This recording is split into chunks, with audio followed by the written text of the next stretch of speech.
Hi everyone, welcome back to my channel. I wanted to do a very important video on unrealistic expectations that are super common in the horse world. This specific video is going to be about unrealistic expectations that we have for horses, but if people are interested in the future, I can definitely do one for riders. Let me know down below. Also, this is a super cool design that Amber Greason did of one of Banksy's self-painted paintings. That's Banksy's face, but the pattern Banksy painted himself. I just got mine and I love it. So if you're interested in getting one, you can check it out below in my shop. But anyways, let's jump right into the topic. So unrealistic expectations for horse training typically relate to how fast horses are brought along in training. There's this general mindset in the horse industry that the faster a horse progresses in training, the better the trainer is. And it leads to a really toxic mindset that, first of all, shames riders and horse owners for not bringing along their horses fast enough, or has them perpetually asked why they're not getting on their horse yet, why they're not jumping yet, because people expect things to move along at a relatively quick pace. Now, the reason why I'm saying this is unrealistic is that a lot of these mindsets about quickness of training do not take into account the horse's physical fitness at all.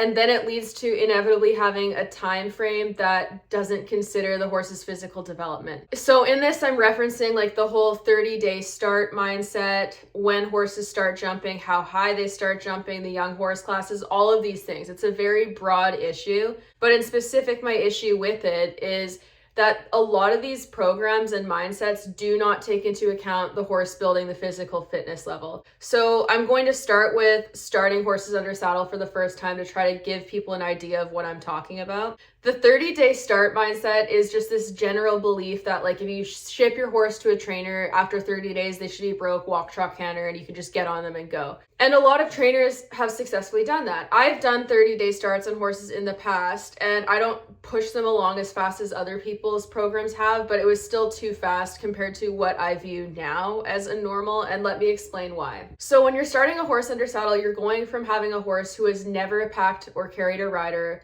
or much in the way of weight at all, to having a horse that's going walk, trot, canter in the matter of 30 days. Now, why is this a problem, you ask? Consider your own personal fitness. And I know people are not horses, but the reason why I'm bringing forth this analogy is just so people can consider how long it takes them to get fit and build strength. So consider your own fitness. Have you ever done the plank? If you haven't, go try to do it right now and let me know how long you can hold it for. Now, compare how long you can hold it for without weight to how long you can hold it for with a 10-pound weight on your back. Odds are you're not going to be able to hold it for as long with a 10-pound weight on your back. And if you can hold the plank for a relatively long period of time, it's probably because you've been physically fit and you've practiced exercises that have helped you with that and prepared you better. But odds are a lot of people will struggle to do that and they'll be really, really sore. So now imagine that you couldn't just lay down and relax after doing the plank, and that instead you were forced to continue packing around that 10-pound weight all of the time. This is essentially what we're asking horses to do, except in reference to the average weight of a horse, 10 pounds for the average human weight is well below the 10 to 20% ratio that we generally say is the correct rider weight for a horse to carry. So it's even less weight, and yet we would still struggle with it. So this is where I'm going with this. When we're starting horses under saddle, even just the sheer act of having weight placed on their back is something that should be taken into account when we're building their physical fitness. Even just doing it at a standstill, they have to gradually get used to carrying that weight effectively. Otherwise, what will inevitably happen if they're not physically fit is they're going to go through the motions of doing walk, trot, canter, but if they're not physically fit to actually do that properly with the weight of a rider, they're going to have to take more impact on other areas of their body to help preserve the fatigue in the muscles that can no longer take it anymore. For anyone who has exercised past the point of physical exhaustion, you know what it's like. You can't physically have the same output no matter how hard you try.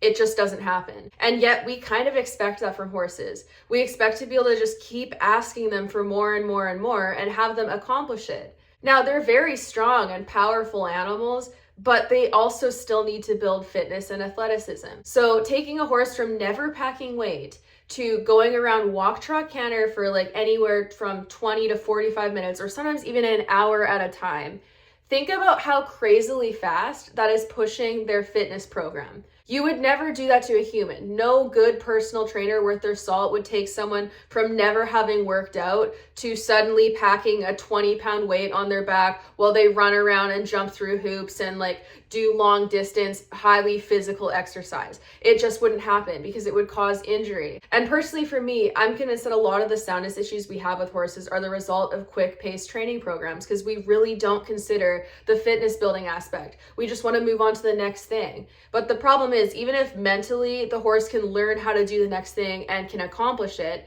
if they're not physically fit enough to do that, their body is going to experience wear and tear, and it's not going to be good for them physically, even if they can do it. Just because you can doesn't mean you should. So in reality, a good fitness program for preparing horses to carry the weight of a rider should be about doing the same thing over and over and over again to build fitness for it, and then moving on to the next thing once they have built that fitness. And yet that very rarely happens. So for things like the young horse classes, for example, the 4-year-old classes for show jumping horses start at like 3'3". So you're taking a horse who presumably was only started a year prior, sometimes even the same year that they start jumping, and you're taking it from never having packed weight to going walk, trot, canter to jumping an entire course of 3'3" jumps. The ability to physically prepare a horse for that in a way that is not damaging to such a young and growing body, I don't think exists. It's an unrealistic expectation, and yet it is a standardized one that we have normalized in the industry. Similarly, we have these fast-paced training competitions like the Mustang Makeover,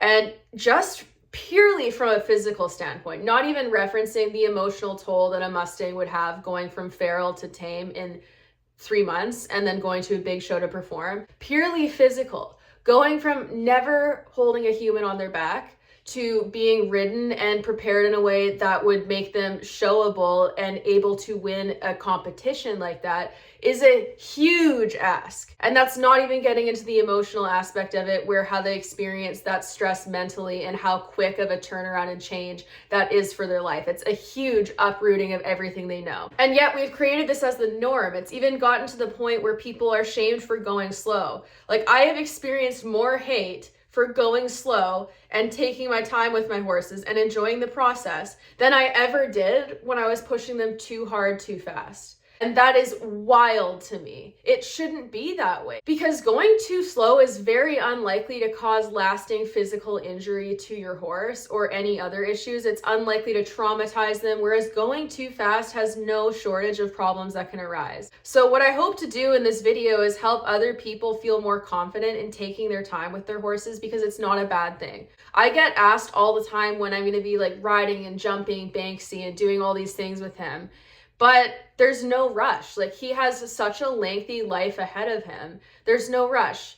So I've been taking my time with him. What I've noticed in how slow I've built him up with packing the weight of a person is he's far more able to carry himself properly and carry a rider comfortably than what other horses have been in the past that I have started, because I've started them quicker and they haven't had the same chance to build up their back muscles. Whereas now I do way more groundwork. So they have time to learn how to properly carry themselves on the ground and prepare their bodies to be ridden. And then I start riding them in shorter intervals and do lots of groundwork in between. And what I've noticed is that I not only have fitter horses who are more able to carry themselves correctly, but they're also happier and more willing to work. So ideally, in a perfect world, what I think it should look like to prepare a horse to be a riding horse is doing short interval training, like gradually getting them used to the weight of a rider, doing reps and gradually building upon that as their fitness grows, rather than just throwing it at them all at once and expecting their bodies to be able to safely and comfortably deal with it. And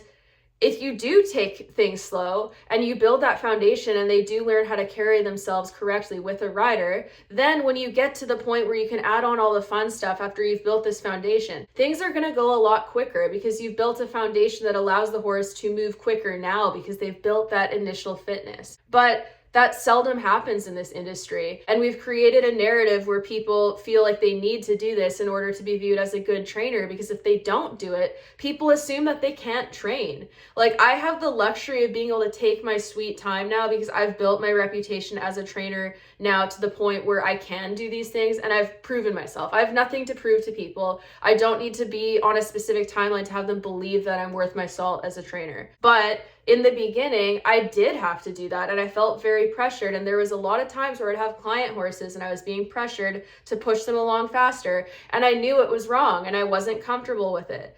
But at the same time, you kind of gaslight yourself and are gaslit by others into thinking it's normal because so many people are doing it. But it's not normal. And strictly from a physical capability standpoint, it does not make sense. Horses are not so evolutionarily better than us that they can just start exercising different parts of their body in ways that they never would on their own time and suddenly be able to prepare to do it at like full intensity. And that's basically what it is. Like even getting on like a young horse for 15-20 minutes as the part of its like first or second or third ride, that's a long time to be asking them to pack weight when they have never done it. It's a very long time, much less getting on them in the first ride and going walk, trot, canter immediately in that first ride. So they're going from never having packed weight to walk, trot, canter in a single ride. And even if it's in the matter of a few rides, just consider how much that is asking them to do physically, because they haven't been able to get used to packing that weight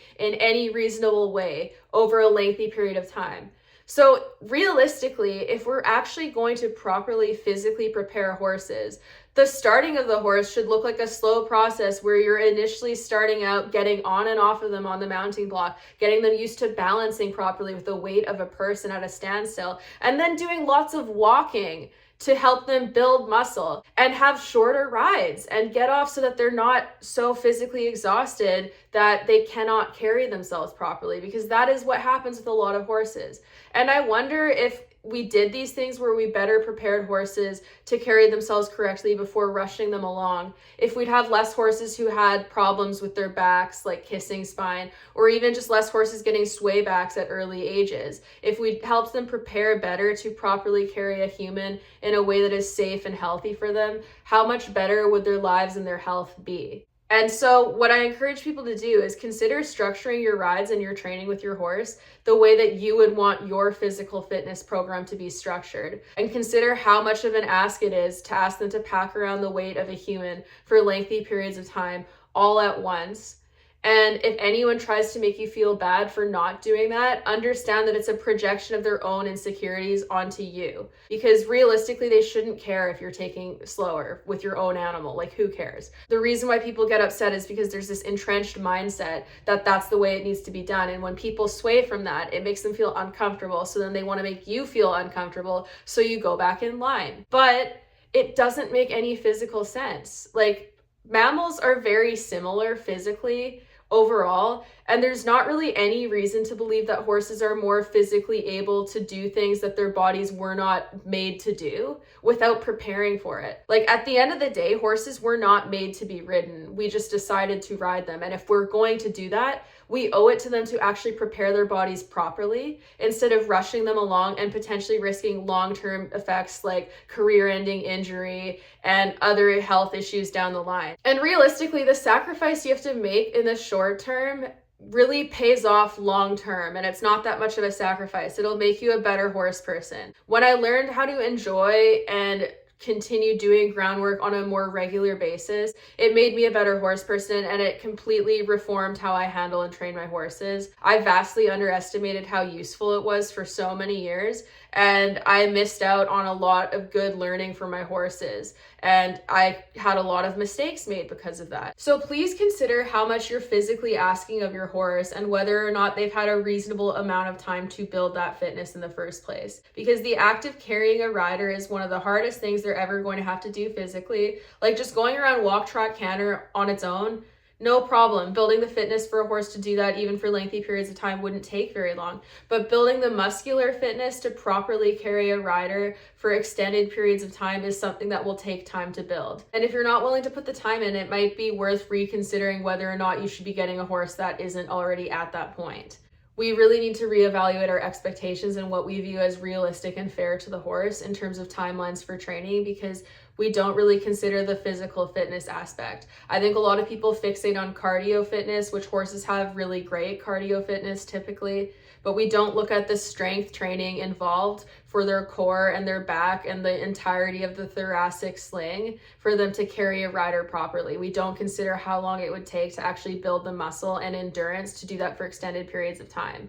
And we go from 0 to 60 really fast, and it's not really fair to them.